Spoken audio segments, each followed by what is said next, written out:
மாநில பிரிவினைவாதமும் பேசியிருக்கிறாரு, மொழி வாரியா பிரிவினைவாதமும் பேசியிருக்காரு. அடிப்படையில வந்து இவர் சாதிய பிரிவினைவாதம் பேசிட்டு தான் வந்தவர். ஸோ இவங்க வம்ச வழியே, இவங்க வந்த வழி, அரசியலுக்கு வந்த வழியே வந்து பார்த்தீங்கன்னா பிரிவினைன்றது தான்.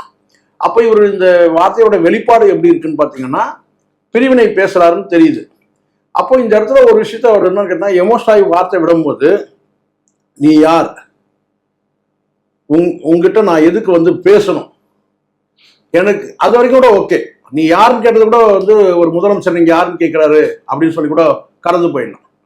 ரெண்டாவது கேட்டா வந்து உங்ககிட்ட நான் வந்து எதுக்கு வந்து பேசணும்னு சொல்லி கேட்டது கூட சரி, நீங்க முதலமைச்சரை வந்து மதிக்காத ஒரு எதிரணியில இருக்கிறாரு இவரு அப்படின்னு கூட எடுத்துக்கலாம். ஆனா அதுக்கப்புறம் ஒரு மூணாவது ஒரு வார்த்தை போறாருன்னா, எனக்கு வந்து உன்னை பார்க்கறதே எனக்கு அவமானமா இருக்குது.